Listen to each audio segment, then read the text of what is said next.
congratulate the Honourable Member for Stratford and Elmston on securing this debate on what I think is a very, very important issue. I too met the family of Gary Skelly on Monday, and we watched the video of 15 minutes that the family had put together as part of their Face Facts campaign. For those who don't know, Gary Skelly was a 53-year-old man who lived in Norris Green in Liverpool, who was attacked just over a year ago, punched for no obvious reason, killed. The perpetrator was sentenced to 7 years for manslaughter. Unfortunately, because of that, even the amendment that the Honourable Member for Stratford and Elmston and I have put down to the LASPO bill wouldn't have given him the sentence I feel he deserved. And it certainly left the family not just bemused and confused, but greatly distressed, because they simply could not understand what had happened to someone that they had cared greatly about, and that many in the community had also cared greatly about. I consider myself relatively fortunate in Blackpool, in that I have an excellent third-party reporting centre. I have a very strong disability hate crime campaign network. The Honourable Member's already mentioned Stephen Brooks, one of my constituents, who helps up and down the land, ensuring that the fight to have this particular form of hate crime recognised is prosecuted as widely as possible. Yet, you can still be shocked. And about 6 months ago, I was doing one of my constituency surgeries, as many of us do, and a father and his son in his early 20s came in.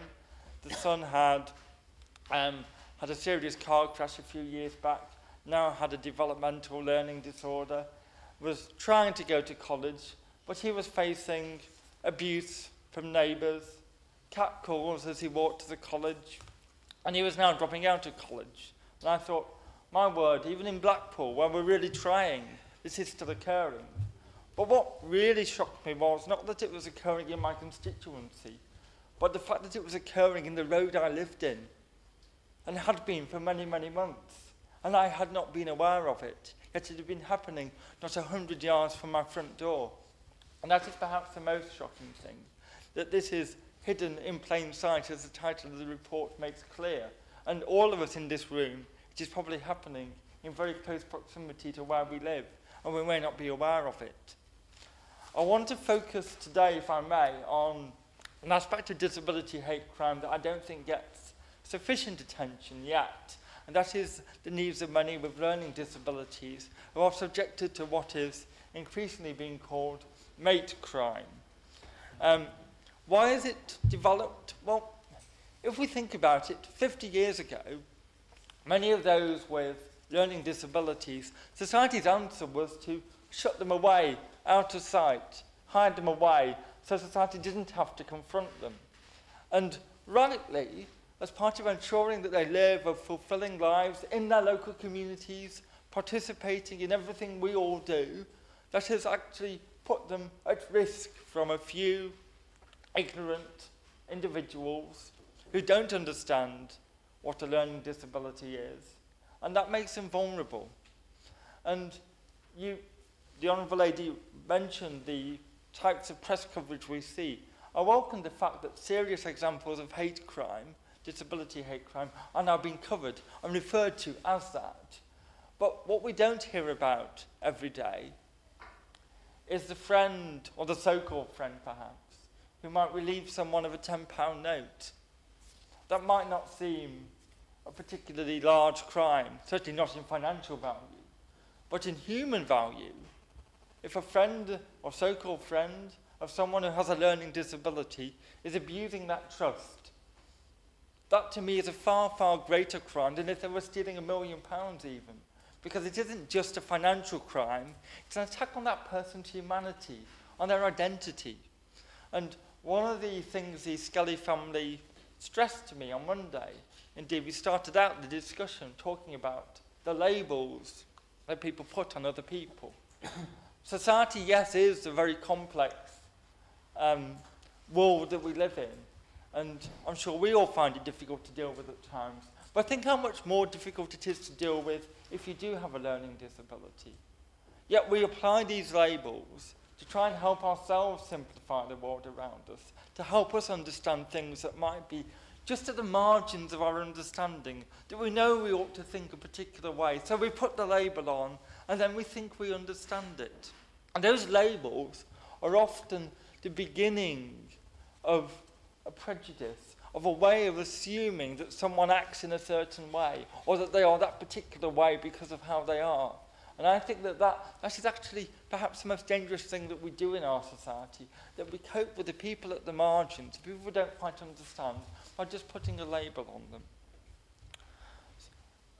Just 2 or 3 months ago now, we heard about the sentencing of the murderers of Gemma Hayter, a lady with learning disability in Rugby, who had gone to visit her so-called friends once again, and she had then been tied up by these so-called friends, locked in a toilet, forced to drink her own urine, led to a railway line, tied, wrapped in plastic bags, and then stabbed to death. Those attackers rightly got the sentence they deserved, in my view. Sadly, they weren't yet going to face the 30-year tariff that I believe they should if we get our amendment through. But what it brought home to me was the vulnerability of these people. And I do believe that there are things that government can do, and I would urge them to consider them.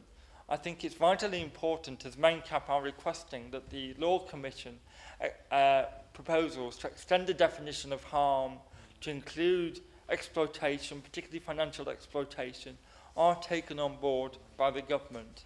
I hope that when we do see a social care bill, that we are able to put the adult safeguarding boards on a statutory basis. I know that no organisational structure can stop evil occurring in a person's head, sadly, but we can try to do something to ensure that when we identify people at risk, the different agencies that are all involved are at least made aware of what is going on. And if people are talking to people, if agencies are talking to agencies, we at least have some hope that just maybe solutions can be found. Yes, of course. I'm most grateful to the honourable Susan gentleman and to the honourable, my honourable friend for securing this debate. I wonder if the honourable gentleman is aware of the recent case in, I think it was Bristol, where a gentleman with learning disabilities went into a barber's, and in the barber somehow thought it was amusing to shave the word fool on the gentleman's head, and I think it was quite an unbelievable story, and I think the punishment that was given, and the details I can't remember at the moment, but the punishment which was given was lamentably low. I thank the Honourable Lady for that classic example of, I think, how unfeeling and insensitive individuals can be. I hope the punishment would be that his local community would now boycott that barber's. He said he doesn't deserve to have any customers, if that is how he treats his customers. I think also a more fundamental issue that I am concerned that is the government is not approaching properly is the philosophical status of daycare centres. This might seem a slightly obtuse point to make, but in many social services departments these days, the daycare centre seems to be rather an unfashionable creation, that we want people to be out all the time in the community, that to be in a daycare setting is somehow denying them other rights to be out in the community. And that concerns me greatly because for many people with a learning disability, particularly those from an older generation, a daycare setting is offering the very support network that so many of them crave, and that in pursuit of, they often put themselves at risk in terms of these so-called friends. So I would urge the Minister to consult with her colleagues just to ensure that daycare centres are not written out of the picture. We have an excellent one in Blackpool called The Rock. It is literally the rock for many in the community.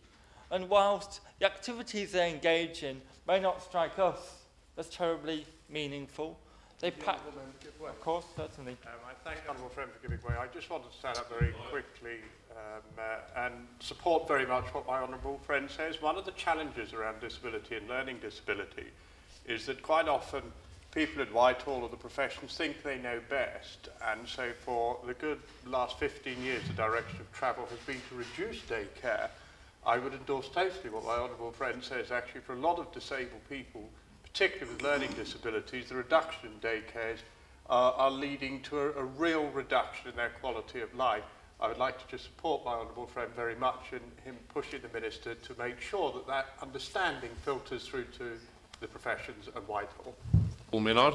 I thank him for that comment, and I agree wholeheartedly. And it's striking, speaking to the users of the rock, that they feel happy, fulfilled, and above all, safe and secure in that environment. That is surely what we want in the end for those who are most vulnerable in society, that they feel safe and secure, that they are not placed at risk. And most importantly of all, that anyone who does dare to presume that they can inflict their prejudices, their crippled attitude to human life upon these vulnerable individuals, feel the full force, not just of the law, but of the local community's criticism and condemnation. Thank you very much.